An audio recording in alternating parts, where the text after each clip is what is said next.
ঘড়িতে alarm set ডাকছে corporate, উঠতে নেই তো তার মানা। আসমানে ভিড় বাসে অথবা সে ময়দানে, চিন্তায় তার বাহিরানা।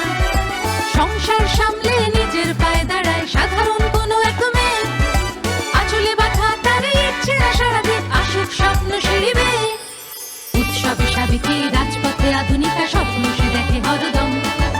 নারী তাই শিরোনামে শহরে কিংবা গ্রামে নারীদেরই গল্প। নারী.com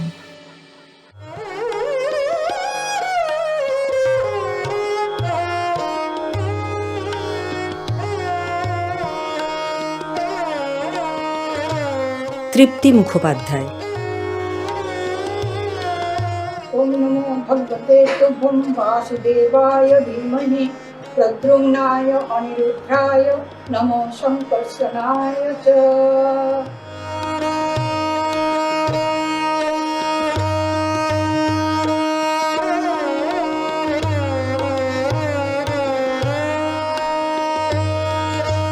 বীরভূমের কন্যা তৃপ্তি মুখোপাধ্যায় এবার পেলেন পদ্মশ্রী সম্মান।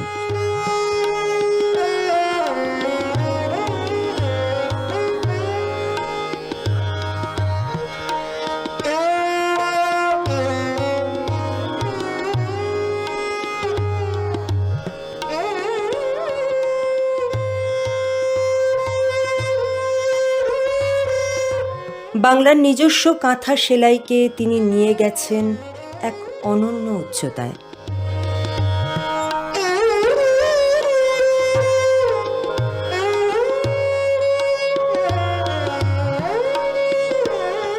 ছোটবেলায় মায়ের কাছে রঙিন সুতোর ফোঁড় তোলার শিক্ষা।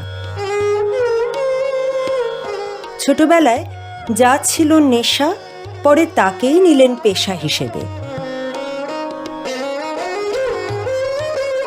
ছুঁচ সুতোয় ফুটিয়ে তুলতে লাগলেন গ্রামের জীবন, মেয়েদের স্বপ্নগুলোকে।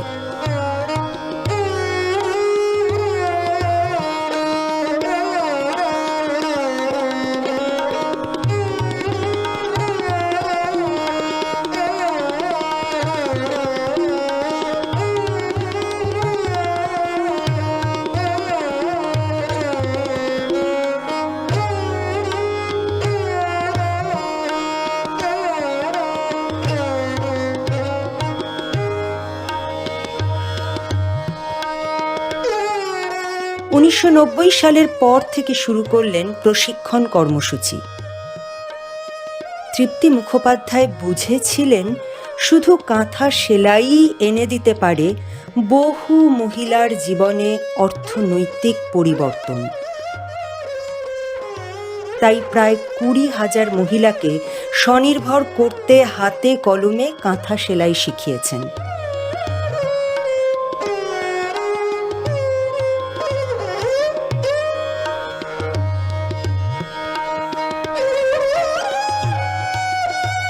পেয়েছেন রাষ্ট্রপতি সম্মান, শিল্পগুরু পুরস্কার। তৃপ্তি মুখোপাধ্যায়ের এবারের পদ্মশ্রী সম্মান যেন শুধু একজন শিল্পীর প্রাপ্তি নয়, লোকশিল্প, নারী শক্তি আর সমাজ সেবারও এক রঙিন সুতোর কোলাজ।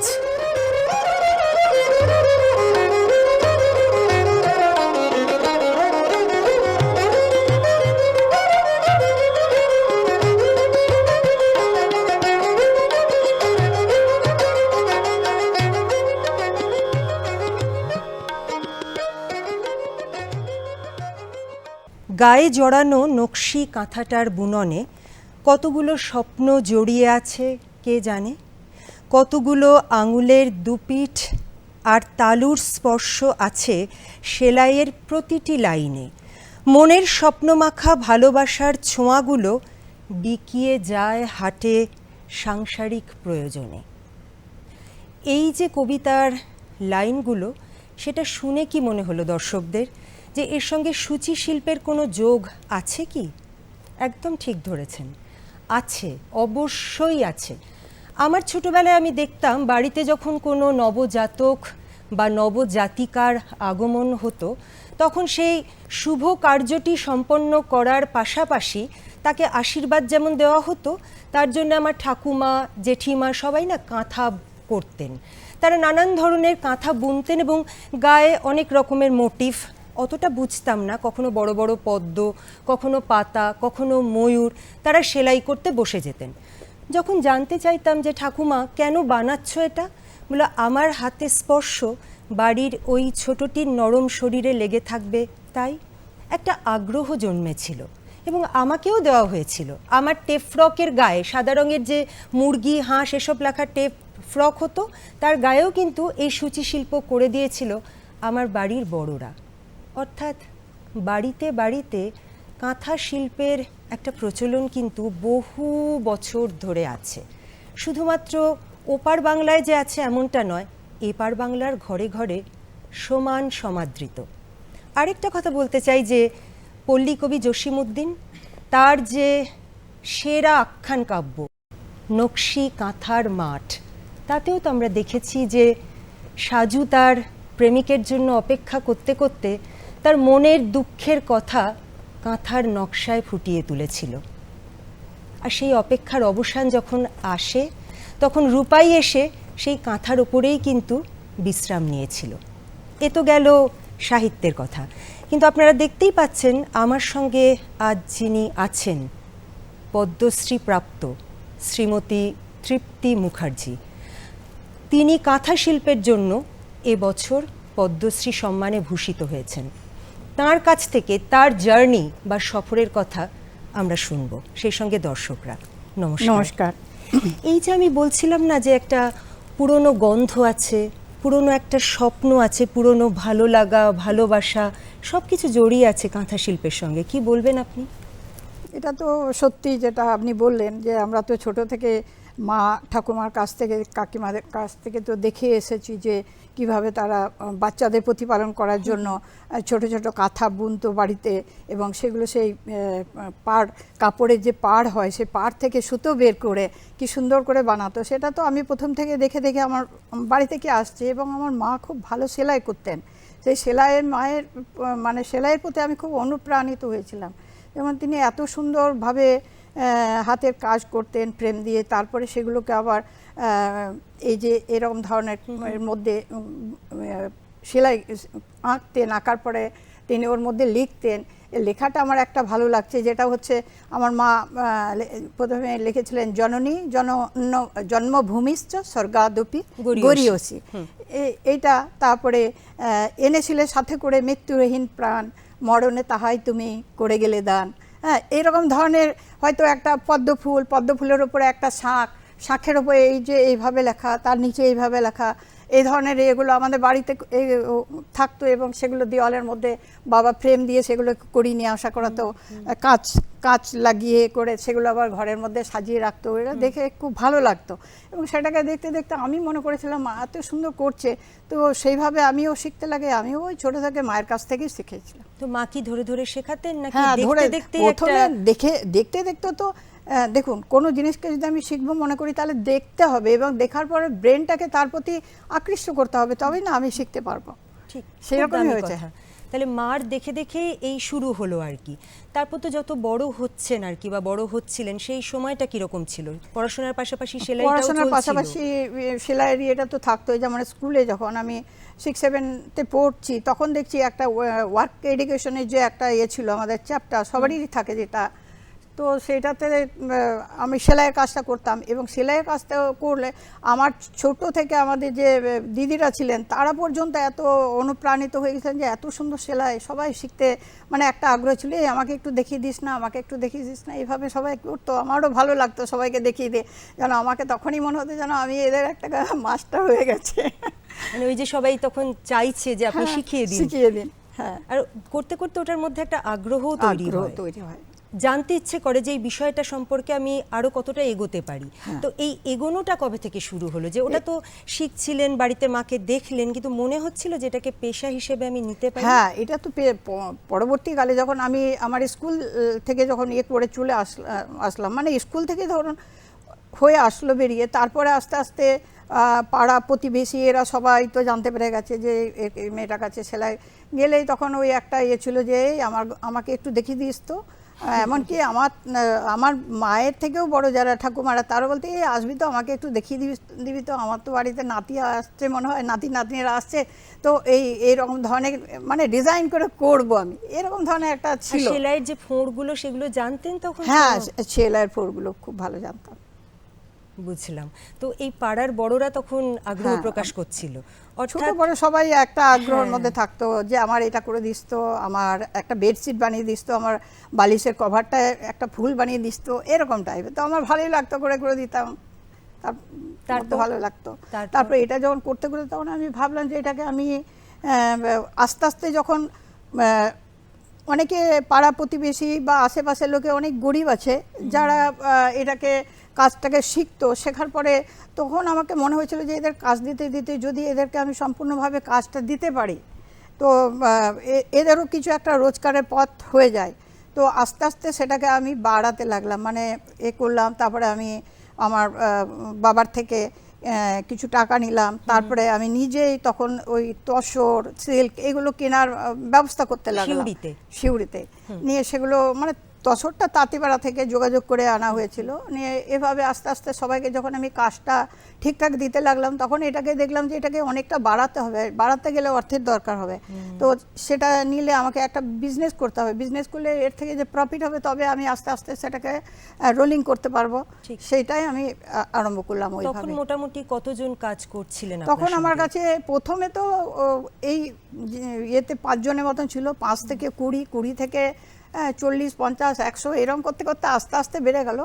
তো বেড়ে যাওয়ার সময় আমাদের ঘরে যত জায়গা ছিল 1-150 মেয়েকে আমি কাজ করাতে পারতাম। পরবর্তীকালে দেখলাম যে এইভাবে কাজ করলে আমার চলবে না, কারণ এত লোক আসে, এবার সকাল থেকে সারাদিন আমাদের বাড়িতেই থাকে, আমাদের বাড়িতেই খাওয়া দাওয়ার ব্যবস্থা একটা হতো, যেহেতু বাইরে থেকেও অনেকে চলে আসতো। তখন মা ছিলেন তো? হ্যাঁ, তখন মা ছিলেন, হ্যাঁ হ্যাঁ মা ছিলেন তখন। তারপরে আস্তে আস্তে তাদের গ্রামে গিয়ে আমি নিজেকে প্রত্যেক সপ্তাহে একটা গ্রামে একদিন, মানে সপ্তাহে আমি 5টা 6টা 7টা গ্রাম ভিজিট করতাম এবং সেখানে একসঙ্গে 200-250 মেয়েদেরকে নিয়ে বসতাম এবং সবাইকে কাজ শেখাতাম। এটা তো বেশ কিছু বছর আগে। এই যে আপনি বললেন আপনি গ্রামে ভিজিট করতেন এবং সেখানে মহিলাদের নিয়ে আপনি বসতেন, ওদের দিক থেকে অ্যাকসেপ্টেন্সটা কিরকম ছিল? তারা কতটা গ্রহণ করছিল? না, তারা গ্রহণ করতো, এটাকে এত ভালোভাবে গ্রহণ করতো। যেতাম মানে আমি বাস থেকে হয়তো নামছি, আমার জন্য সব এগিয়ে চলে আসতো, যে বেশ কিছুটা হয়তো 1 কিলোমিটার মতন হেঁটে যেতে হবে তাদের গ্রামে, তারাই কেউ সাইকেল নিয়ে হাজির হয়ে যেত, কেউ কিছু আবার একসঙ্গে দলে দলে চলে আসতো, আমাকে তাদের গ্রামে নিয়ে যেত। আমারও ভালো লাগতো, আমার হাঁটাটাও অতটা বোধ করতে পারতাম না, আনন্দেই চলে যেতাম, কাজ শেখাতাম, করতাম, ভালোভাবেই নিয়েছিল প্রত্যেক। আর সুতো নির্বাচন বা সুতো নির্বাচন যেটা, সেটা হচ্ছে প্রথমে আমাদের কি হয় যে ওটা প্রথমে আঁকা হয়, আঁকার পরে একটা কালার কম্বিনেশন হয়, যে আমি একটা পদ্ম ফুল আঁকছি সাপোজ এক্সাম্পল, তো সেই জায়গাতে আমি পদ্ম ফুলটা কি কালারে করব। পদ্ম ফুল যদি পিঙ্ক হয়, পিঙ্কের মধ্যে একটা পদ্ম ফুলের মধ্যে কোনো জায়গায় ডিপ কালার করতে হবে, ডিপ পিঙ্ক দিতে হবে, কোনো জায়গায় লাইট পিঙ্ক দিতে হবে, কোনো জায়গায় একটু ডার্ক দিতে হবে, সেইটাকে মানে ঠিকঠাক করে দিতাম যে কোথায় কিভাবে কোন কালারটা বসবে। ঠিক একটা রং পেন্সিল ছিল, ক্যামেলের রং পেন্সিলগুলো দিয়ে সেগুলো মানে তৈরি করে দিতাম, তারপরে একটু দেখিয়ে দিতাম, তার আস্তে আস্তে ওরা তো শিখতেই লাগলো। অর্থাৎ সংসারের পাশাপাশি, সংসারের কাজের পাশাপাশি ওরা এই সেলাইয়ের সঙ্গে যুক্ত হলেন আর যুক্ত হলেন, এবং এটা ওদের জীবনের ক্ষেত্রে বিশেষ করে এক সম্প্রদায় আছে যাদের ম্যাক্সিমামটাই ডিভোর্স হয়ে যেত বেশি দিন, মানে একটা রোজগার ঘরে একসঙ্গে ছেলে মেয়ে স্বামী মা বাবা এই সমস্ত নিয়ে তাদের মধ্যে একটা থাকতোই না কোনো না কিছু। তো এই কাজটা করার পর তারা যখন ঘরে বসে বসে, সেই দিনের কথা বলছি, 4-5 হাজার টাকা ইনকাম করতে পারতেন, আজকে ডেটে বলছি না, সেই সময়টা তখন তাদের সংসারে অনেকটাই উপকার হতো। এবং সেই যে স্বামী স্ত্রী বা সাংসারিক যে একটা থাকে, সেই অশান্তির হাত থেকে তারা নিজেরা নিস্তার পেতে লাগলো এবং সুখে আনন্দের সঙ্গে তারা জীবনযাপন করতে লাগলো। এটা আমার জীবনে ভালোই লাগে। অর্থনৈতিক স্বাধীনতা অনেকটা আমাদের এগোতে সাহায্য করে। হ্যাঁ, অর্থনৈতিক স্বাধীনতা এগোনোর জন্য মূল হচ্ছে মানুষের জীবনে যদি সংসারে অর্থ কম থাকে না থাকে এবং তাদের সেই অর্থ উপার্জনটা যদি ঠিকঠাক হয়ে যায়, তাহলে তাদের ক্ষেত্রে তো আর কোনো বাধাই থাকে না, সবই হাসি খুশি জীবনযাপন করতে পারে। আমার একটা জিনিস খুব জানতে ইচ্ছা করে যে বহু বছর শান্তিনিকেতনে থাকার ফলে আমি দেখতে পাই, বা আপনি আরো ভালো বলবেন, ডিজাইনের মধ্যে একটা চেঞ্জ এসছে। মানে আগে এক ধরনের, এই যে বলছিলেন বড় পদ্ম বা ময়ূর, কি একটা অন্য ধরনের নকশা, কলকা, আমের মতো যেগুলো, সেখান থেকে একটা চেঞ্জেস এসেছে। এই ডেভেলপমেন্টটা আপনি বলুন তো, যে এই চেঞ্জটা ঠিক কি রকম? এই চেঞ্জটা যে আগে যেমন ছিল, এমন আগে কি ছিল আমি বলি। আগে আমরা কি করতাম, রুল পেন্সিল দিয়ে কাপড়ের মধ্যে আঁকতাম, নিজেরাই মাথার মধ্যে যেটা আসতো সেটা আঁকতাম। আমি আমার কথাই বলছি, সেই জিনিসটা যখন আমি বোম্বেতে বিক্রি করে দিতাম একসঙ্গে অনেক, আমি একবার 1 মাস পরে গিয়ে দেখতাম আমারটাই কম্পিউটারাইজ হয়ে গেছে, পুরো ডিজাইনে, এমনকি কটনের উপরে হয়ে গেছে, সিল্কের উপরে হয়ে গেছে, এরকম ডিজাইন যেটা আমি নিজে বানাতাম। এখন বর্তমানে বিভিন্ন রকম ধরনের জ্যামেটিক্স, মানে আপনার পৌরাণিক কিছু ডিজাইন যেটা আসছে, যেমন এখন ওই রিভার্স বা এই ধরনের ডিজাইন, এই যে এইগুলো দেখছেন, এটা একটা ফুলের মধ্যে ইয়ে করেছে। আমরা কি করতাম তখন, এটা কমপ্লিটলি ভরে দিতাম। এখন এটা শুধু রানের মধ্যে ভরে দিচ্ছি, দেখতেও খারাপ লাগছে না, ভালো লাগছে। রিভার্স জিনিসটা কি? যে রিভার্স কাঁথা খুব শুনছি আজকাল। হ্যাঁ, রিভার্স কি? রিভার্স ডিজাইনটা আপনাকে আমি দেখাতে, রিভার্স ডিজাইনটা ধরুন একটা কাপড়, একটা কাপড়ের মধ্যে আপনি এইভাবে করলেন, আঁকা হলো, সেটাকে ঘুরিয়ে ঘুরিয়ে ঘুরিয়ে ঘুরিয়ে সেলাই করে করে করে করে, মানে কাঁথা সেলাইটা হবে, কিন্তু পুরোটাই স্টিচ এরকমই থাকবে। একটা ফুল, এই ফুলের মধ্যে কি হলো, আউটলাইনগুলো তৈরি হয়ে গেল। আউটলাইনগুলো তৈরি হয়ে যাওয়ার পরে ভেতরটা কিছু করা হলো না, এইগুলো মেঝেগুলোকে ভরে দেওয়া হলো, তখন সেই জিনিসটাকে আরও সুন্দর লাগতে লাগলো। বুঝলাম। আর যখন শুরু করলেন, এই যে বললেন যে খুব স্বল্প সংখ্যক মানুষ তখন আপনার পাশে ছিলেন, মহিলারা, তখন এগুলো বিক্রি হতো কোথায়? সিউড়ি ছাড়া আর কোথায়? না দেখুন, সিউড়িতে খুব যে আমি একটা বিক্রি করতে পেরেছি তা না, কিছু কিছু যেগুলো অনেকের আগ্রহ থাকে না, এই আমার এটা বানিয়ে দিবি তো, ওইটা বানিয়ে দিবি তো, এমনি ফ্রিতে সেগুলো ভালো লাগতো, বানিয়ে দিতাম। হ্যাঁ, তারপরে আস্তে আস্তে যখন আমার মনে হলো যে এটাকে একটা ব্যবসায়িক রূপ দিতে পারি, তখন সেটা সঙ্গে আমার তখন বিয়ে হয়ে গেছে, আমার হাজব্যান্ড আমার কাজকর্মগুলো দেখেছিলেন এবং তার খুব ভালো লাগতো। সে যেহেতু বোম্বে ছেলে ছিলেন, যেখানে আমার বিবাহ হয়েছিল, তো সেখানে বড় বড় বিশাল বিশাল দোকানগুলোর সঙ্গে সেখানে করে দিয়েছিল, যোগাযোগ করেছিল। যোগাযোগ করার পরে সেই যোগাযোগের ফলে, তখনও তো আজকের মতো এতটা জনপ্রিয়তা পায়নি, তাই ওদের কাছে এটা খুবই অভিনব একটা না না ব্যাপার ছিল। এখনো আছে ওদের কাছে, এখনো এখন তো আছে নিশ্চয়ই, আমি তখনকার কথা বলছি। তখনকার একটা বিশাল ব্যাপার ছিল, যেমন আমি প্রত্যেক মাসে মাসে যে যেতাম, 2 মাস 1 মাস অন্তর অন্তর যেয়ে একসঙ্গে লট দিয়ে আসতাম। তো দিয়ে আসার পরে দেখতাম পরের ক্ষেত্রে ওরাই ফোন করে বলতো আমাকে এই জিনিসটা আবার করিয়ে দিতে পারো। এটা ওরা নিজেরাই তখন কি করতে লাগলো, নিজেরাই তখন 14 মিটার 15 মিটার করে কাপড় দিতে লাগলো, শাড়ি, হ্যাঁ, শাড়ির জন্য না, ড্রেস মেটেরিয়াল করার জন্য, ম্যাক্সিমাম ড্রেস মেটেরিয়াল করার জন্য 14-15 মিটার করে থান, 47 সেন্টিমিটার এ থাকবে, আর বিশাল বিশাল সেইগুলোকে ওরা বলে দিত তুমি আমাকে এই ডিজাইনটা করে দাও, এতগুলো, এগুলো আমাকে 100টা করে দাও কি 50টা করে দাও, এরকম ধরনের থান দিত এবং সেগুলোকে আমরা খুব ভালোভাবে করে দিতাম।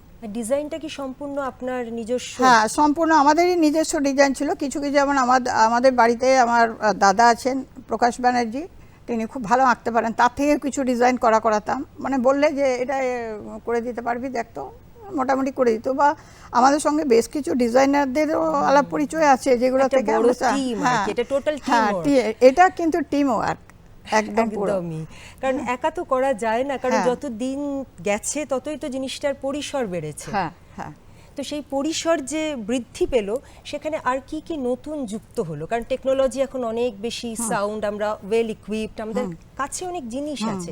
কি পরিবর্তন এখানে? পরিবর্তনটা বলি আমি প্রথমে, যে পরিবর্তনটা বলবো সেটা আর্থিক দিক দিয়ে পরিবর্তন হলো, যেটা হচ্ছে অনলাইনে আমরা দিয়ে দিলাম। আমরা আগে কি করতাম, দিয়ে আসতাম, ওরা পয়সা পেমেন্ট চেকে দিত, সেই চেকটাকে আমাকে করতে করতে 15 দিন 1 মাস টাইম লেগে যেত। এখন কি হয়ে যাচ্ছে, মানে যেটা আমাদের সব থেকে সুবিধা হয়ে গেছে, অনলাইনে ওরা টিডিএস করে দিচ্ছে বা নেফট করে দিচ্ছে, যেটাতে আমাদের বিশাল সুবিধাটা হয়ে যায়। ঠিক।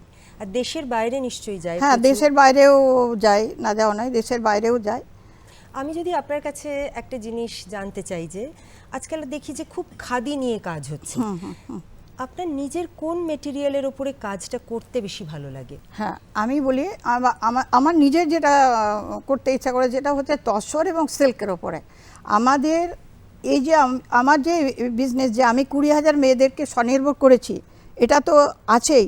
তার সঙ্গে যেটা আছে সেটা হচ্ছে বিভিন্ন, যেমন ভাগলপুর, আপনার তাঁতিপাড়া, তারপরে আপনার বাঁকুড়া, বিষ্ণুপুরে যে সমস্ত তাঁতিরা আছেন, যারা এটা এই কাঁথা শিল্পটা এখন কিন্তু একটা ছোট জায়গা না, এটা বিশাল বড় ইন্ডাস্ট্রি। যে ইন্ডাস্ট্রিটা বছরে মানে কয়েক হাজার, আমার তো মনে হয় কয়েক হাজার কোটি টাকার ওপর বিজনেস হয়, যেটা বাইরেকার বৈদেশিক মুদ্রা আসে। কারণ আমি যেটা দেখেছি সেই দেখার কথাটা বলছি। এই ইন্ডাস্ট্রি এখন একটা বিশাল আকৃতি ধারণ করেছে, যেটা দেখুন মানে শয়ে শয়ে তাঁতি, সেই তাঁতিরা কিন্তু তাঁত বুনছে। আমরা যে সুতোগুলো তৈরি করছি, এগুলো গুজরাট থেকে বিভিন্ন জায়গা থেকে সুতো ধাগাগুলো আসে, যে সুতো কোম্পানিগুলো কিন্তু একটা বিশাল, এই ওয়েস্ট বেঙ্গলে এই কাঁথা শিল্পের ওপরে কিন্তু অনেকভাবে মানে এদের যোগদান রয়েছে। ঠিক ঠিক 20,000 মহিলাকে আপনি স্বনির্ভর হ্যাঁ করেছেন। হ্যাঁ, এটা কি খুব সহজ বিষয়? দর্শকদের কি মনে হচ্ছে? আমার তো মনেই হচ্ছে না। আমি খুব আনন্দ পাচ্ছি শুনে, কিন্তু পাশাপাশি আমি খুব বিস্মিত। তারা কাজ করেন সবাই এখন, নাকি তারা ইন্ডিপেন্ডেন্ট? এবারে একটুকু নিজেরা স্বনির্ভর হয়ে গেছে। এবার তারা হয়তো একজন থেকে আরো 50 জনকে শেখাচ্ছে। ওই জন্য আমি বলছি একটা সেই জায়গা এখন না, এখন বিশাল ইন্ডাস্ট্রি হয়ে গেছে। এখন আপনি দেখুন না, বোলপুরে এমন কোনো ঘর নাই যেখানে করে না। আমাদের ওখানে, আমাদের বীরভূম ডিস্ট্রিক্টটার কথা বলছি, এখন আগে কলকাতাতে ছিল না। আমি কলকাতাতে যে শিখিয়ে দিয়ে আসতাম, এক জায়গা ছিল যেখানে যে আমি প্রত্যেক সপ্তাহে সপ্তাহে ট্রেনিং দিতাম, ওখানে প্রচুর জন আসতো যে ট্রেনিং নিত। তো তারাও এখন বিশাল বড় বড় ব্যবসা ধরে হয়ে গেছে, বিশাল জায়গায় কেউ এক্সপোর্ট করছে, কেউ বড় বড় এক্সিবিশনগুলো করছে, সমস্ত মানে এতে যুক্ত হয়ে গেছে। এই যে ক্যানভাসটা তো এত বড়, মানে একজনের থেকে আরেকজন শিখছেন, তার থেকে আরেকজন, একটা চেনের মতো। আপনি যে বলছিলেন এটা একটা গ্লোবাল ইন্ডাস্ট্রি আর কি, তাতে কি কাজের মান কি নষ্ট হয় বলে আপনার মনে হয় কখনো কখনো? কারণ আমি নিজে অনেক সময় কাঁথার কোনো মেটেরিয়াল কিনতে গিয়ে আমার মনে হয়েছে যে হয়তো যিনি আমাকে দিচ্ছেন তিনি বলছেন যে এটা একদম পিওর একটা র সিল্ক বা পিওর তসরের উপরে, কিন্তু কোথাও কোথাও মনে হচ্ছে একটা কোয়ালিটি কম্প্রোমাইজ হচ্ছে কিছু কিছু জায়গায়। সেটা আমিও জানি যে আপনার র সিল্ক দিয়ে, যেটা সিল্কই নয় কিন্তু ব্যাঙ্গালোর সিল্কের মতন অনেকটা দেখতে, কিন্তু সেটা সিল্ক নয়। এরা কি করছে, যারা ধরুন আমাদের কাছ থেকে শিখেছে, আমাদের কাছ থেকে যারা শিখেছে, তাদের কাছে যারা শিখেছে, এবং তারা হয়তো ঘরে 10-20 হাজার টাকা নিয়ে একটা ব্যবসা শুরু করে দিয়েছে। সেই ব্যবসাটা হয়তো যেটা আমরা কিনে নিয়ে আসছি, একটা থানে কিনে নিয়ে আসছি তসরের 5,000-7,000 টাকা দাম, সেটা তো ও যখন কিনবে তখন সেটা তসর কিনবে না। আর আমরা কোয়ালিটির উপরে কোনো কম্প্রোমাইজ করি না, কোয়ালিটি আমাদের সব সময় এক থাকবে। আমি চাইছি যে আপনার কাছ থেকে একটা বার্তা যাক আমাদের দর্শকদের জন্য, বা এই যে ইন্ডাস্ট্রির কথা আপনি বলছেন সেটা। তো এই কাজের যে একটা স্বীকৃতি, সেটা প্রথম কবে এলো? কারণ আমরা তো সবাই জানি যে আমরা যখন কোনো একটা কাজ করি সেখানে যদি আমাদেরকে কেউ সম্মানিত করেন বা আমার একটা স্বীকৃতি লাভ হয়, তখন কাজের স্পৃহাটা আরো বেড়ে যায়। তো প্রথম দেখুন, আমি এই কাজের স্বীকৃতি আমি বলতে গেলে, আমি প্রথমে আমাদের ডিস্ট্রিক্টে যে আছে, ডিস্ট্রিক্ট থেকে আমি ফার্স্ট হয়েছি, স্টেট লেভেলেও ফার্স্ট হয়েছি। আমার যে কম্পিটিশনগুলো হয় সেই কম্পিটিশনে আমি যোগদান করতাম। ডিস্ট্রিক্টে ফার্স্ট হয়েছি, স্টেটেও ফার্স্ট হয়েছি, ওখানে স্টেটে বঙ্গশ্রী অ্যাওয়ার্ড পেয়েছি। আমি 2010 সালে ন্যাশনাল অ্যাওয়ার্ড পেয়েছি, 2016 সালে শিল্পগুরু অ্যাওয়ার্ড পেয়েছি, এবং এই তারপরে 2026-এ তো আপনারা সকলেই জানেন যে আমি পদ্মশ্রী অ্যাওয়ার্ডে আসছি। সে কথায় দেশের বাইরে তো বহুবার গেছে। হ্যাঁ, দেশের বাইরে ভারত গভর্নমেন্ট আমাকে পাঠিয়েছেন, বার্মিংহাম পাঠিয়েছিলেন, লন্ডনেও গেছি। এরপরে এই রিসেন্ট কিছুদিন আগে আমাকে জাপান টোকিওতেও পাঠিয়েছিলেন, এবং টোকিওতে এতভাবে সুন্দরভাবে কাজটা করেছিল। টোকিওতে আমাকে গভর্নমেন্ট থেকে পাঠিয়েছিল যে প্রমোশন করার কাজে, ইন্ডিয়াকে প্রমোশন করার জন্য। তো সেখানে মানে আমাদের যে আমাদের কালচারটা দেখে তারা এতটা আপ্লুত হয়ে গেছে যে আমরা কেমন, আমরা কিভাবে মানুষের সঙ্গে ব্যবহার করি, তাছাড়া আমরা কিভাবে হাতের কাজটাকে করছি, যে এই ঐতিহ্যবাহী কাজটাকে আমরা যেভাবে এখনো পর্যন্ত ধরে রেখেছি, সেটা নিয়ে ওদের মধ্যে একটা মানে আলোড়ন সৃষ্টি হয়ে গেছিলেন। যে বিভিন্ন জায়গা থেকে আসছে, নিউজের লোকেরা বারবার করে আমার কাছে আসতে জমায়েত হয়ে যাচ্ছে, জিজ্ঞেস করছে, তারা শেখার চেষ্টা করছে কিভাবে করতে হবে। মানে একটা ছুঁচ সুতোর কাজ ভাবতেই পারে না যে ছুঁচ সুতো থেকে এত বড় বড় জিনিস কি করে হয়ে যাচ্ছে। এই যে একটা এক্সচেঞ্জ, এটা ভারতবর্ষের যেরকম একটা পরিচিতি তৈরি হয়েছে এই শিল্পের জন্য, বা আরো অন্যান্য অনেক শিল্প মাধ্যমের হাত ধরে, আপনার নিজের কখনো মনে হয়েছে যে দেশের মধ্যে কাজ করার যেরকম একটা আনন্দ, দেশের বাইরে এই পরিচিতিটা আপনাকে আরো সমৃদ্ধ করেছে বা হ্যাঁ হ্যাঁ অবশ্যই। হ্যাঁ, বা আমাদের মনের যে একটা এক্সপ্যানশন ঘটে, যে আমি একটা ছোট জায়গা থেকে যখন ধাপে ধাপে ধাপে ধাপে আমরা এগোই, আমার মনেরও একটা কিন্তু বৃদ্ধি ঘটে যে আমি আরো ভালো কাজ দেব। আমি একটু পদ্মশ্রীর কথায় আসি, যে গত 25শে মে বোধহয় আপনি রাষ্ট্রপতি ভবনে গিয়ে, দিল্লিতে গিয়ে হ্যাঁ, পদ্মশ্রী হ্যাঁ। পেয়েছেন শ্রীমতী দ্রৌপদী মুর্মুর হাত থেকে। সে অভিজ্ঞতাটা কিরকম একটু ভাগ করে নিন আমাদের দর্শকদের সঙ্গে। আমরা যারা দারুণ, টিভির মানে পর্দায় দেখেছি সেটা একরকমের অভিজ্ঞতা, কিন্তু আপনি তো প্রত্যক্ষ করেছেন। আমি যখন গেলাম, আমাদের চিঠি এলো, চিঠি পড়ে সেখানে গেলাম। চিঠি পাওয়ার পরে অনুভূতি? চিঠি পাওয়ার পর অনুভূতি, প্রথমে যখন ফোন হয়েছিল আমাকে স্বরাষ্ট্র দপ্তর থেকে ফোন করেছিল যে আপনি রাষ্ট্রপতি আপনি পদ্মশ্রী পুরস্কার পাচ্ছেন, তখন আমার খুব ভালোই লেগেছিল। প্রথমে একটু মানে ইয়ে হয়েছিলাম যে কি বলছে, আমি কি সত্যি পেয়েছি? তারপরে যখন বুঝতে পারলাম যে তো বিশাল ব্যাপার, হ্যাঁ স্বাভাবিক, এটাই হচ্ছে।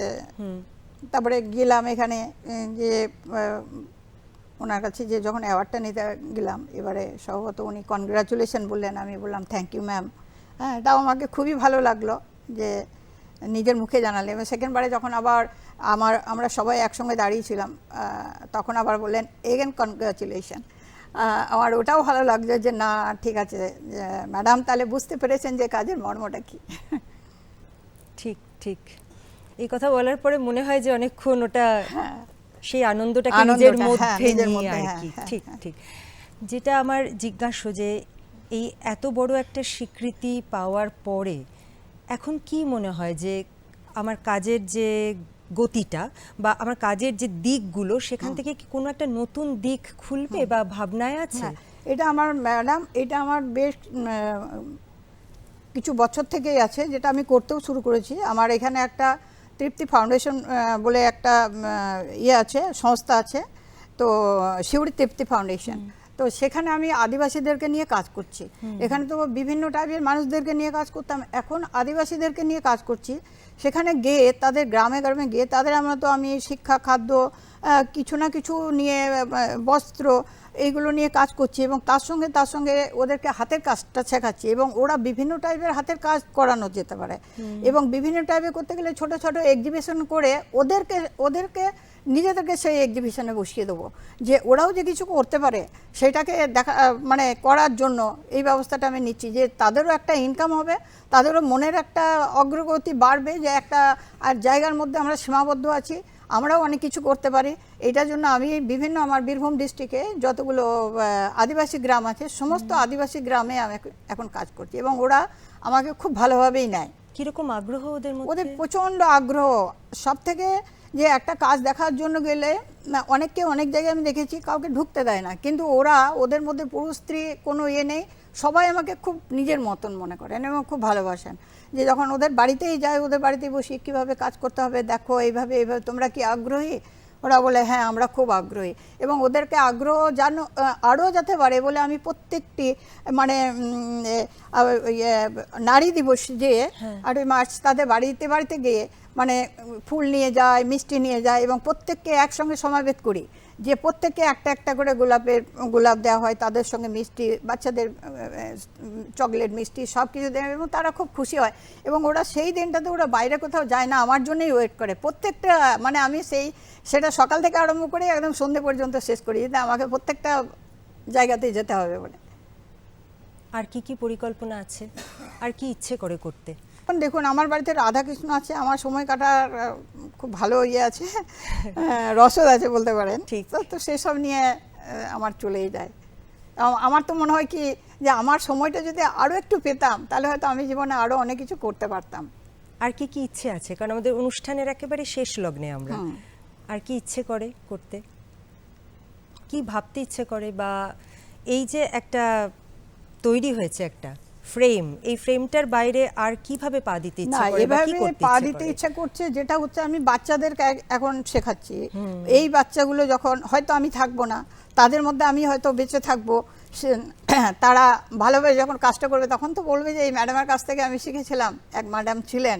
তো তাদেরকে নিয়ে আমি এখন বেশি করে ছোট বাচ্চাদেরকে বাড়িতে বাড়িতে গিয়ে, বা তারা যদি আসে তার মাদের সঙ্গে, তার মাদেরকে বেশি ইয়ে করে নাকি তাদেরকে বলি এই দেখ তো পারিস নাকি, হ্যাঁ, একেবারে শেষের কথায় আসবো, কিন্তু তার আগে আপনার মুখ থেকে আমি একটা বার্তা চাই আমাদের দর্শকদের জন্য, যে একটা সময় মেয়েরা চার দেয়ালের মধ্যে বন্দি ছিল, সেটা বেশ অনেক আগের কথা। এখনো যে সবাই সবটা করতে পারেন এমনটা নয়, কারণ এই যে আপনি বলছিলেন আপনার পরিবার আপনার পাশে ছিল, আপনার দাদা সুন্দর আঁকেন, তো সব মিলিয়েই তো একটা জায়গায় পৌঁছানো যায়। এবং একটা শব্দ আজকাল আমরা খুব ব্যবহার করি যে মহিলা এন্টারপ্রেনিউর, এটা শুনতে ভালো লাগে, কিন্তু শুধু তো শখে বা শুধু আরামায়েশে এটা হয় না, এর পেছনে যে একটা লড়াই আছে সেটা আপনি বলুন। এবং নারীরা যাতে আরও কাজে আসেন, কাজের সঙ্গে যুক্ত হতে পারেন, তারা থাকেন আনন্দের সঙ্গে, সেই ব্যাপারে আপনি দু এক কথা বলুন, তারপর আমি শেষের কথা। আমি যেটা বলতে চাইছি, দেখুন, কেউ যদি ডাক্তার হব মনে করে, সে তার কিন্তু ভেতরে আগে থেকে থাকে যে আমি ডাক্তার হবই বলেই সে ডাক্তার হতে পারে। আমাদের প্রত্যেকটা মেয়েকে যে মানসিক কনসেন্ট্রেশনটা একটা জায়গাতেই নিয়ে আসতে হবে, যে আমি এটাকে করবই, এবং করব না বলে পৃথিবীর মধ্যে কোনো জিনিস নেই, সব জিনিসটাই সম্ভব, অসম্ভব বলে কোনো কিছু নেই। তো সে যদি কেউই যে কোনো জিনিসে, যেমন আমি এইটাতে এসেছি, তো আমি এটাই তো মোটামুটি সাকসেস করতে পারছি আমার মনে যা হয়, বা আমি ভবিষ্যতে হয়তো আরও এর থেকে অনেক কিছু করতে পারবো, দেখবেন আপনারা। কিন্তু প্রত্যেকটা মেয়েদেরই একটা একাগ্রতা, এবং প্রত্যেক জিনিসের প্রতি, হয় লেখাপড়া হোক, স্টাডি হোক, গান বাজনা হোক, যে কোনো জিনিস হোক, তার প্রতি যেটার প্রতি যেতে চাইছে সেটার প্রতি তাকে নিয়ে ধরে থাকতে হবে, এবং কনসেন্ট্রেশনটা তাতেই আগ্রহ দিতে হবে, তাহলে সে অবশ্যই হয়ে যাবে। ব্যাকফুটে যাওয়ার চেষ্টা করলে হবে না। আমাদের অনেক ভালোবাসা আপনার জন্যে, এবং সেই সঙ্গে শ্রদ্ধা। যে গল্পটা আপনি বললেন তার সঙ্গে অনেক আনন্দ যেমন আছে, দুঃখ আছে, সুখ আছে, লড়াই আছে, এই সবগুলোকে নিয়ে চলতে পারলে তবেই বোধহয় একটা জায়গায় পৌঁছানো যায়। সেই পথটার গল্প উনি বলেছেন আমাদের। যে কোনো কাজের মধ্যে, যে কোনো শিল্পের মধ্যেই ভালোবাসার বুননটা থাকে। তাকে কিভাবে আমরা আমাদের জীবনের সঙ্গে জুড়বো বা বুনবো বা ছড়িয়ে দেব, সেটা নির্ভর করে আমাদের উপর। তৃপ্তিদি আজ সেই পথটা আমাদের দেখালেন। নারী.com-এ আবার একটা নতুন বিষয় নিয়ে, আর সেই বিষয়টা কিন্তু আমাদের প্রত্যেকের অন্তর্মহলের অন্তরের কথা। আমাদের বিয়েবাড়ি এবং আমাদের রিচুয়ালস সব কিছুর মধ্যে তত্ত্ব, এই শব্দটা ঘুরে ফিরে আসে, আর সেই তত্ত্বকে সাজানো নিয়েই কিন্তু আজকে আমাদের এই পর্ব। আমরা চলে এসেছি বাঁশদ্রোণীতে।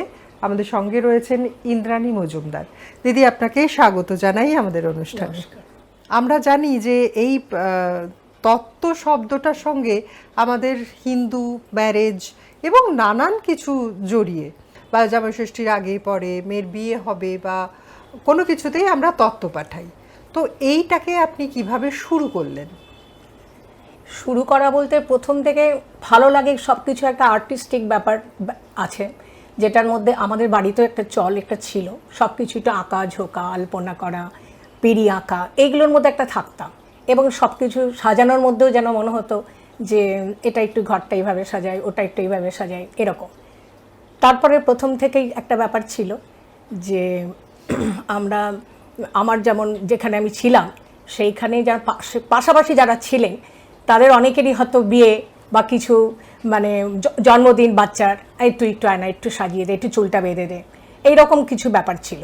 প্লাস সরস্বতী পুজোর একটা বিশাল মজা থাকতো, তখন আমরা সব ওই আলপনা দেয়া, শাকের বীজ, নানা রকমের শাকের বীজ দিয়ে বিশাল বড় বড় করে আলপনা দিতাম।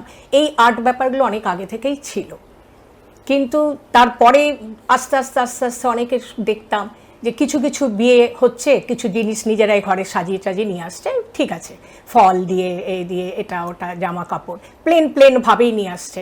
যেটা আমাদের সময় ছিল যে যা কিছু ট্রাঙ্কে দাও, সুটকেসে দাও, ওই তত্ত্বের ব্যাপারটা সেরকম ছিল না, আর আমাদের বাঙালদের মধ্যে তো ছিলই না। কিন্তু এখন আমি কলকাতায়, ধরো আমার বিয়ে হয়ে এসেছি, আমি 41 বছর, তার মধ্যে কিছু কিছু বিয়ে বা আমার ফ্ল্যাট বা পাশাপাশি কয়েকজন অনেক বাড়িতে যাদের বিয়ে মারোয়ারি, তাদের দেখতাম প্রচুর রকমের তত্ত্ব আসতো, ভ্যারাইটিস ধরনের, কিন্তু খুব যে সাজানো নানা রকম সেরম না, কিন্তু ভ্যারাইটি। তখন আমার মাথা হলে তত্ত্ব ব্যাপারটা একটা ভীষণ ভালো লাগে। এরপরে আমার আত্মীয় একজনের বাড়িতে আমি দেখেছি যে অনেক রকমের তত্ত্ব এসছে, সেই ক্ষীরের পুতুল থেকে, যেটা আমি কোনোদিন আগে হয়তো দেখিনি। তারপরে শুরু হলো ওই দেখা, এবং তারপরে মনের মধ্যে ছিল যে এটাকে নিয়ে যদি আমি ভাবি কখনো, যে এটা একটু করবো, নিজে থেকে করব। যে এটা একটা বানাই, ওটা একটা বানাই, পুরনো জামা কাপড় এগুলো দিয়ে একটু একটু করে শুরু করলাম, যেটা দিয়ে যদি করা যায় এটা দিয়ে করা যায়। এই করতে করতে আমার মনে হলো যখন আমার মেয়েকে স্কুলে প্রথম দিলাম, তারপরে মনে হলো যে আমি এই সময়টা কি করব, এই 2 ঘন্টা আমি তো বসে থেকে লাভ নেই, তাহলে আমি এক কাজ করি, আমি এইটা নিয়ে একটু চর্চা করি। অনেকটা সময়ে পেরিয়ে এসছেন ইন্দ্রাণীদি, কিন্তু সেই যে শুরু, নিজে কিছু করব, নিজের ভালোবাসাকে দিয়ে কিছু তৈরি করব, সেই জায়গা থেকে আপনার কাছে জানতে চাইবো যে কত বছর হলো, কতটা পথ পেরোলেন? প্রায় আমার এটা হয়ে গেল 33 বছর হবে। 33 বছর পেছনের দিকে যদি আমরা তাকাই, তখন কিন্তু তত্ত্ব নিয়ে এতটা চিন্তাভাবনা হয়তো ছিল না, কিন্তু তাকে আর্টিস্টিক্যালি সাজানো এবং তাকেই প্রফেশন করে তোলে একজন সাধারণ মহিলা থেকে অসাধারণ হয়ে ওঠার গল্প। আপনার কাছে জানতে চাইবো যে এটার জন্য কি কোথাও ট্রেনিং নিয়েছিলেন? হ্যাঁ, ট্রেনিং প্রথম হয়েছে আমার মেয়ের স্কুলের পাশেই একটা পার্লার ছিল, তা পার্লারে ওনারা বললেন যে এখানে তত্ত্ব শেখানো হয়, চুল টুল কাটা এসব শেখানো হয়। তো আমি জিজ্ঞেস করলাম যে এখানে কি এই সময় শেখানো যাবে? তা উনি বললেন যে হ্যাঁ, আপনি কোন সময় থাকবেন? আমি 2 ঘন্টা সকালের দিকে যদি পারেন। বললো ঠিক আছে। তারপরে ওনারা আমাকে বললেন আপনি নিজে থেকে কি কি করতে পারেন। আমি কিছু কিছু জিনিস দেখালাম, ওনাদের সেটা ভালোও লাগলো। তার সঙ্গে উনি বললেন যে এই জিনিসগুলো এইভাবে করতে পারেন। 1 মাসের মতো বোধহয় ক্লাস পুরো করা হয়নি, কারণ সময় দেওয়া যায়নি। যাই হোক, আমার হাজব্যান্ড তখন বাইরে থাকতেন, আমাকে বাড়িতে অনেকটা সময় দিতে হতো, তা সেই সময়টা ওইটুকু আমি দেখে নিয়েছিলাম। তারপর থেকে বোধহয় 1-2 বছর টুকটাক নিজেরা করেছি। এবং ফ্ল্যাটে এসে, তখন ফ্ল্যাটে কয়েকটা বাড়িতে যখন বিয়ে টিয়ে হচ্ছে, তাদের ওরকম দেখে আমি নিজে থেকে বলতাম যে দাও আমি একটু করে দিই, তাদের খুব ভালো লাগতো, এটা ওটা সেটা। এই করতে করতে হয়তো অনেক দূরই, মানে অনেক কিছু দিয়ে অনেক রকমভাবে আমি তৈরি করতে এখন পারি। শুধুমাত্র হোম মেকার এই পরিচয় পরিচিত না হয়ে তিনি কিন্তু আজ নিজের একটা পরিচয় করিয়ে নিতে পেরেছেন। এই যে এই সুদীর্ঘ পথ, এই পথের কত তত্ত্ব আপনি সাজিয়েছেন মোটামুটি যদি একটা মনে করতে পারেন? প্রথম যেটা করেছিলাম সেটা আমার আগের একটা দীপান্বিতা ফ্ল্যাটে, ওখানে আমি যে ফ্ল্যাটে এখন আছি, এই ফ্ল্যাটের প্রমোটার ওনার মেয়ের, উনি বললেন যে তুমিই করবে, তোমার মনের মতো করে করবে, তোমাকে চলো কি কি লাগবে সব কেনো। তখন থেকে উনি 100টা ডলার তখন ফার্স্ট করলাম, এবং সত্যিই খুব মন দিয়ে করেছিলাম, সবার ভালো লেগেছিল ফ্ল্যাটে।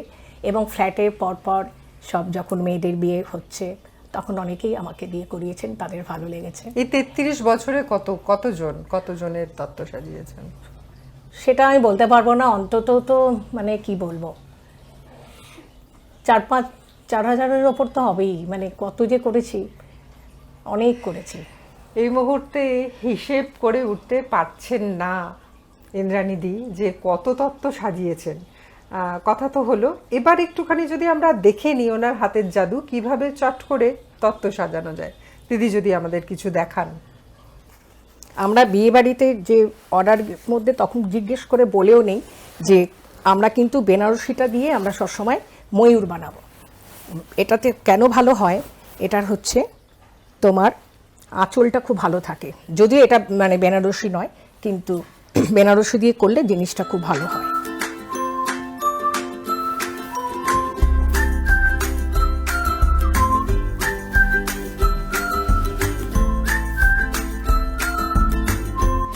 এই সাজানো হতে হতে আমি আরো কিছু জিনিস জেনে নিই। আপনি কি কাউকে শেখান মানে এই মুহূর্তে? হ্যাঁ, এই মুহূর্তে এখন 3 জন মতো শিখছে। আচ্ছা, কেন মার্চের পরে ওটা আমি শেখাই, তখন একটু সময়টা থাকে।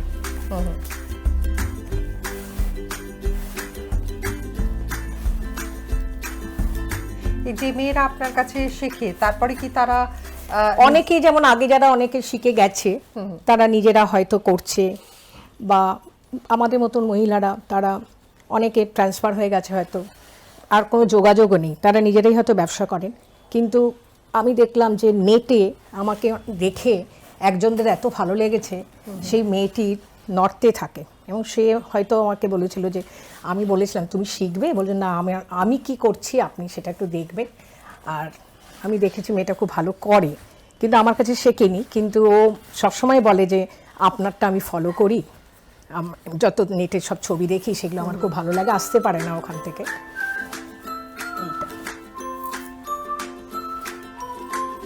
একটু নীল রঙের বেনারসি হলে, নেভি ব্লু হলে, একটু ময়ূরকণ্ঠী হলে, এগুলোতে ময়ূর করলে খুব ভালো লাগে আর কি।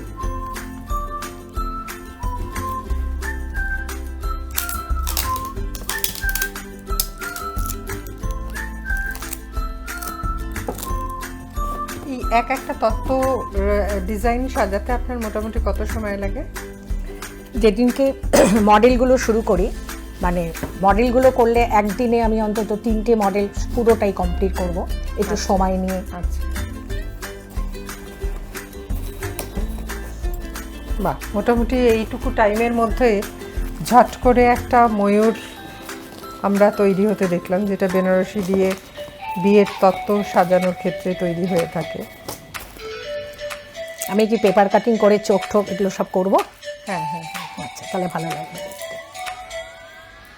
চোখের সামনে চোখ বসিয়ে মোটামুটি তত্ত্ব রেডি।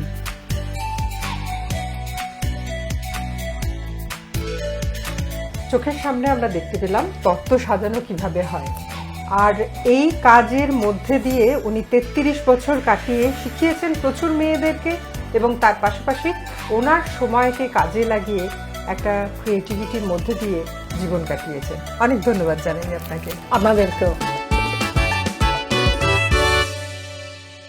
নারী.com-এ আজকে আমরা এমন একটা জিনিস নিয়ে আলোচনা করব যেটা আমাদের প্রত্যেকটা মেয়ের প্রত্যেকটা জীবনের প্রত্যেকটা ক্ষণে জানা দরকার।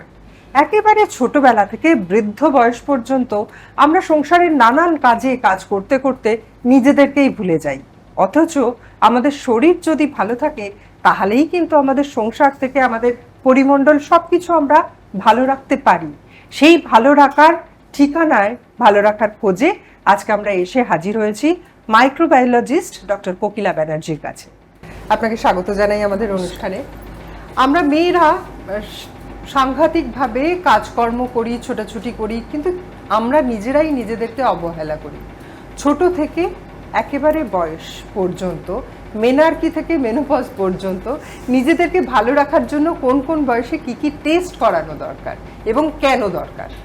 একদম খুবই ভালো প্রশ্ন, একদম ভ্যালিড প্রশ্ন। আমরা মেয়েরা সবসময় নিজেদেরকে খুবই ইগনোর করি। হেলথ ওয়াইজ আমরা সবার খেয়াল রাখি, কিন্তু নিজের স্বাস্থ্য নিয়ে কিন্তু আমাদের সচেতনতা খুবই কম। যখন আমরা বাচ্চা বয়সে থাকি তখন আমাদের প্যারেন্টসরা আমাদের খেয়াল রাখে, মা বাবারা খেয়াল রাখে। ছোটবেলা থেকে ভ্যাকসিনেশন, ডাক্তারকে রেগুলার দেখানো, এইসব আমাদের রেগুলার চলে। কিন্তু একবার আমরা যখন বাড়ির বাইরে বেরোই বা একটু বয়সে এমন এসেছি 15-16 বছর বয়স, তখন আমরা নিজেরাই নিজেকে একটু দেখার বেশি দরকার। এবার 9 to 14 ইয়ার্স একটা এমন এজ আছে, স্পেশালি ওই অ্যাডোলেসেন্ট এজ, এত বেশি লাইফে হরমোনাল এত চেঞ্জেসগুলো হয় যে ওই বয়সটা একটু টেন্ডার এজ আছে। সব কিছুতেই প্রবলেমস রাইজ করে। সোশ্যালি আপনাকে একটা নতুন এনভায়রনমেন্টের সঙ্গে অ্যাডজাস্ট করতে হয়, আপনার শরীরের নানান রকম চেঞ্জেসগুলো আসতে থাকে, সেটার সঙ্গে আপনাকে অ্যাডজাস্টমেন্টস করতে হয়। Family, friends, peer pressure, social media, মানে নানান রকম। আজকাল আমাদের ছোটবেলায় সোশ্যাল মিডিয়া অ্যাটলিস্ট অতটা ছিল না, আজকাল ওইটাও একটা চাপের ব্যাপার হয়েছে। প্লাস পড়াশোনার চাপ তো আছেই, যেটাতে মেন্টাল প্রেশার বাচ্চাদের থাকে ইন টিনেজ, প্লাস ওই আপ টু 18-20, যতক্ষণ না কারোর একটা ঠিকঠাক ক্যারিয়ারটা ডিসাইড হচ্ছে। তো ডেফিনেটলি হেলথ চেকআপসগুলো আছে। একটা খুবই মেয়েদের জন্য যেটা ইম্পর্টেন্ট আছে সেটা হচ্ছে প্যাপিলোমা ভাইরাসের ভ্যাকসিন, যেটা এখন এসেছে, উইচ ইজ ভেরি ইম্পর্টেন্ট, যে 9 to 14 ইয়ার্স অফ এজে এই বাচ্চাদেরকে যেন, মেয়েদেরকে এটা অবশ্যই দেয়া যায়।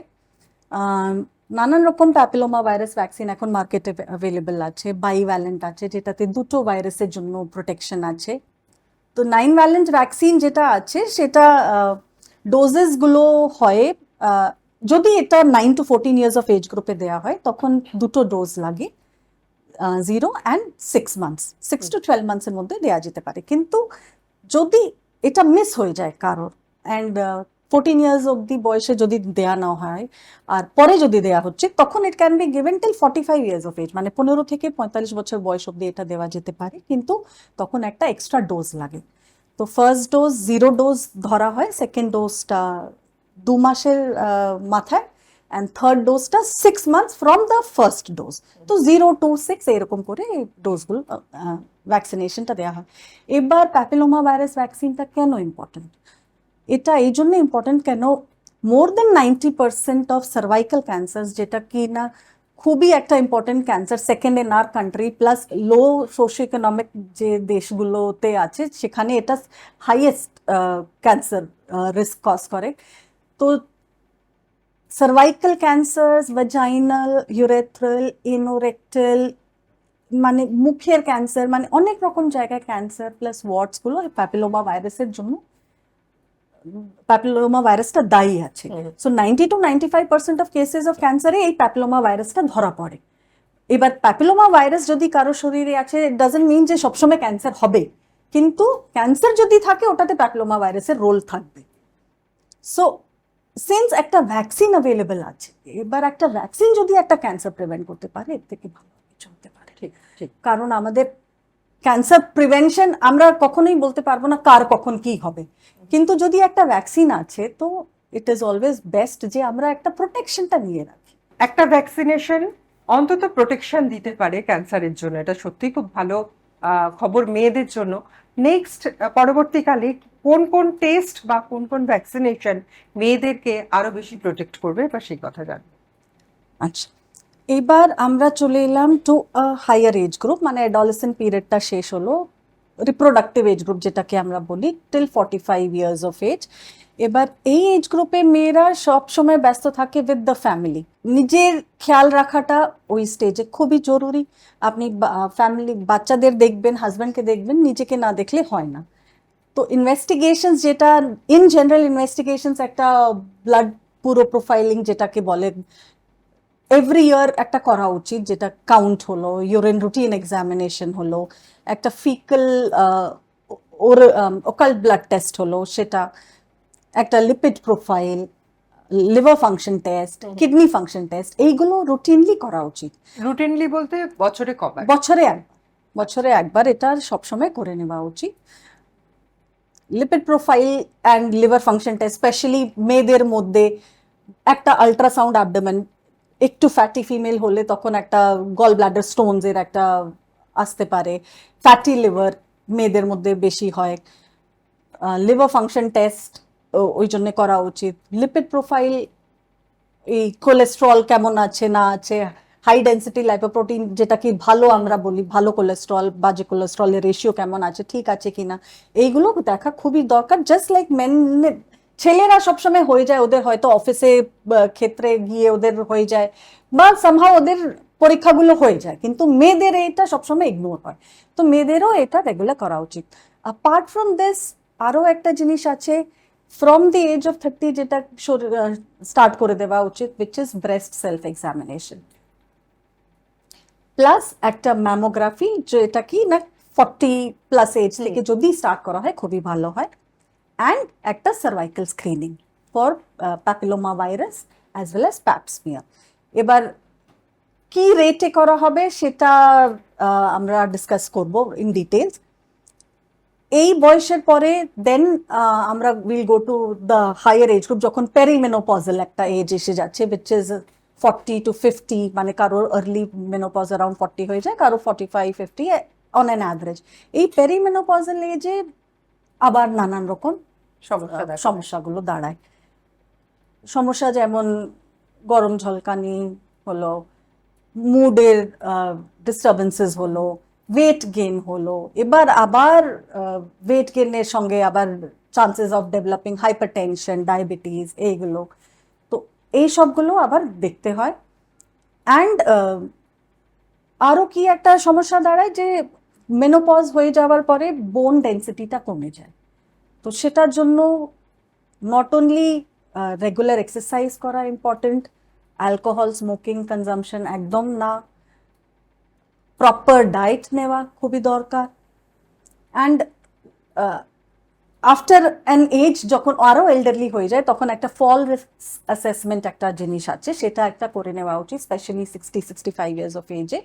যে কার কত পড়ে যাওয়া টেন্ডেন্সি, যদি কারো ফ্যামিলিতে একটা হিস্ট্রি আছে অফ ফিমার ফ্র্যাকচার যেটা, তখন ওদের আরো একটু এক্সট্রা কেয়ারফুল থাকতে হবে, দরকার হলে সাপ্লিমেন্টস নেওয়া উচিত, এগুলো করতে হবে। তারপরে ওই পেরিমেনোপজাল বা মেনোপজের টাইমে যে ইররেগুলার পিরিয়ডস যখন হয়, খুব যদি ভেরিয়েশন হচ্ছে, আস্তে আস্তে কমছে, সেটা ঠিক আছে, আপনাকে ডক্টর কনসাল্ট করতে হবে। খুব বেশি যদি প্রবলেম হয়, প্রচন্ড ব্লিডিং যদি হয়, খুব ব্যথা হয়, বমি পায়, তখন আপনাকে একটা আল্ট্রাসাউন্ড করে নেওয়া উচিত, হরমোনাল স্টাডি একটা করা উচিত, FSH, LH, এসপাডিওল, 17-হাইড্রক্সিপ্রোজেস্টেরন, এইসবগুলো করে নিলে এটা সবসময় খুবই ভালো। অনেক ধন্যবাদ জানাই ডক্টর ব্যানার্জি আপনাকে। আর আপনারা যারা শুনলেন তারা বুঝতে পারলেন, নিজেরা যদি নিজেদেরকে ভালো রাখা না যায় তাহলে কিন্তু আপনি আপনার পরিবার এবং আশেপাশের কাউকেই ভালো রাখতে পারবেন না। সুতরাং যেই বয়সে যেটা রক্ষা কবচ এবং ভালো রাখার জন্য যে যে টেস্ট, সেটা কিন্তু করাতে ভুলবেন না। নারী.com-এর এই পর্ব আজ এই পর্যন্তই। নমস্কার।